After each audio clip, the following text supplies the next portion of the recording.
ಈ ಬಾರಿಯ ಲೋಕಸಭಾ ಚುನಾವಣೆಯಲ್ಲಿಯೂ ಕೂಡ ಬಿಜೆಪಿ ಮತ್ತೊಮ್ಮೆ ಅಧಿಕಾರದ ಚುಕ್ಕಾಣಿ ಹಿಡಿಯುತ್ತೆ ಅಂತೇಳಿ ಮೈಲಾರ ಲಿಂಗೇಶ್ವರ ಸ್ವಾಮಿ ಈಗ ಭವಿಷ್ಯವನ್ನ ಕಾಣಿಕ ನುಡಿಯನ್ನು ನುಡಿದಿರುವಂಥದ್ದು.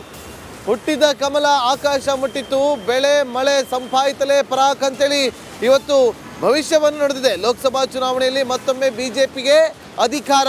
ಜಿಗಣಿಹಳ್ಳಿ ಮೈಲಾರ ಲಿಂಗೇಶ್ವರ ಸ್ವಾಮಿ ಕಾಣಿಕ ಭವಿಷ್ಯವನ್ನ ನುಡಿದಿದ್ದಾರೆ. ಈ ಬಾರಿಯೂ ಕೂಡ ಬಿಜೆಪಿ ಅಧಿಕಾರ ಹಿಡಿಯಲಿದೆ. ಹುಟ್ಟಿದ ಕಮಲ ಆಕಾಶ ಮೆಟ್ಟಿತು, ಮಳೆ ಬೆಳೆ ಸಂಪಾಯಿತಲೇ ಪರಾಕ್ ಅಂತೇಳಿ ಕಡೂರು ತಾಲೂಕಿನ ಜಿಗಣಿಹಳ್ಳಿ ಮೈಲಾರ ಲಿಂಗೇಶ್ವರ ಸ್ವಾಮಿ, ಚಿಕ್ಕಮಗಳೂರು ಜಿಲ್ಲೆ ಕಡೂರು ತಾಲೂಕಿನ ಜಿಗಣಿಹಳ್ಳಿ ಈ ವರ್ಷ ಮಳೆ ಬೆಳೆ ಸಮೃದ್ಧವಾಗಿ ಆಗುತ್ತೆ, ಮತ್ತೆ ಕಮಲ ಪಕ್ಷ ಅರಳುವುದು ಅಂತೇಳಿ ಮೈಲಾರ ಲಿಂಗೇಶ್ವರ ಸ್ವಾಮಿಗಳು ಕಾಣಿಕ ಭವಿಷ್ಯವನ್ನ ನುಡಿದಿದ್ದಾರೆ. ನೋಡಿ, ಆಕಾಶ ಮೆಟ್ಟಿತು, ಮಳೆ ಬೆಳೆ ಸಂಪಾಪ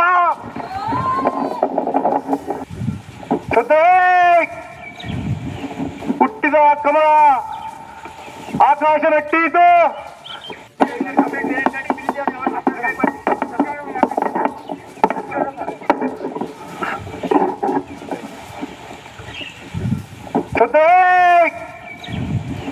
ಹುಟ್ಟಿದ ಕಮಲ ಆಕಾಶ ಮೆಟ್ಟಿತು, ಮಳೆ ಬೆಳೆ ಸಂಪಾಪ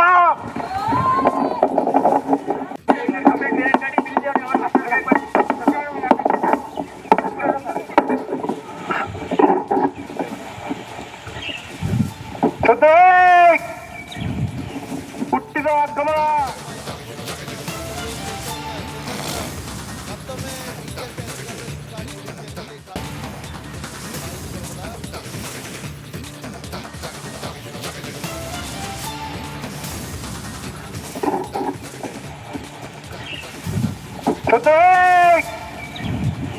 ಹುಟ್ಟಿದ ಕಮಲ ಆಕಾಶ ಮೆಟ್ಟಿತು, ಮಳೆ ಬೆಳೆ ಚೇತನ, ಈಗಾಗಲೇ ಲೋಕಸಭೆ ಚುನಾವಣೆಗೆ ತಯಾರಿ ನಡೀತಾ ಇರುವಂತಹ ಸಂದರ್ಭದಲ್ಲಿ ಮೈಲಾರ ಲಿಂಗೇಶ್ವರನ ಅಭಯ ಈ ಬಿಜೆಪಿ ಪಾರ್ಟಿಗೆ ಸಿಕ್ಕಿದೆ, ಮತ್ತೆ ಅಧಿಕಾರ ಬರುತ್ತೆ ಅಂತ. ಏನೆಲ್ಲ ಆಯ್ತು, ಏನ್ ಹೇಳ್ತೀರಿ? ಜಿಗಣಿಹಳ್ಳಿಯ ಮೈಲಾರ ಲಿಂಗೇಶ್ವರ ಸ್ವಾಮಿ ಇವತ್ತು ಒಂದು ಕಾರಣಿಕ ನುಡಿಯನ್ನು ನುಡಿದಿರುವಂಥದ್ದು. ಅದು ಕಾರಣಿಕ ಇವತ್ತು ಲೋಕಸಭಾ ಚುನಾವಣೆ ಮತ್ತೆ ಮಳೆಯ ಇದು ವಿಚಾರವಾಗಿ ಇವತ್ತು ಒಂದು ಕಾರಣಿಕವನ್ನು ನುಡಿದಿರುವಂಥದ್ದು. ಅಂದ್ರೆ ಹುಟ್ಟಿದ ಕಮಲ ಆಕಾಶ ಮೆಟ್ಟಿತು, ಮಳೆ ಬೆಳೆ ಸಂಪಾಯಿತಲೇ ಪರಾಗ್ ಅನ್ನುವಂತ ಒಂದು ಕಾರಣಿಕ ನುಡಿ. ಅಂದ್ರೆ ಹುಟ್ಟಿದ ಕಮಲ ಆಕಾಶ ಮೆಟ್ಟಿತು ಅನ್ನೋದನ್ನ ಈಗ ಅಲ್ಲಿನ ಸ್ಥಳೀಯರು ಮತ್ತೆ ಭಕ್ತರು ಈ ಒಂದು ಲೋಕಸಭಾ ಚುನಾವಣೆಯ ಬಗ್ಗೆ ಒಂದು ಭವಿಷ್ಯ ನುಡಿದಿದೆ ಅಂತ ಹೇಳ್ತಾ ಇದ್ದಾರೆ. ಅಂದ್ರೆ ಈ ಬಾರಿ ಬಿಜೆಪಿ ಮತ್ತೆ ಕೇಂದ್ರದಲ್ಲಿ ಅಧಿಕಾರ ಬರುತ್ತೆ ಅನ್ನುವಂಥ ಮಾತನ್ನು ಕೂಡ ಈಗ ಸದ್ಯಕ್ಕೆ ವಿಶ್ಲೇಷಣೆ ಮಾಡ್ತಿರುವಂಥದ್ದು.